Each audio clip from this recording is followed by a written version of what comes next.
everyone, welcome to Shop Talk. This is a special edition.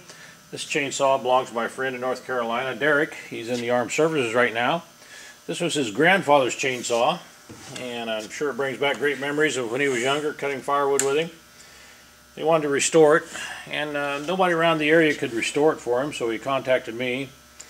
And what I did was researched it. I did get a carburetor for it, put a new carburetor, new fuel line, and checked it all out. Checked the oiler, fixed it, and it's a great running saw now.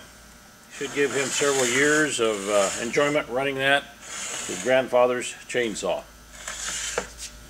Thank you, Derek, for your services in the Armed Forces, and I'd also like to present you with a hat custom built Myrtle Creek Saw Shop.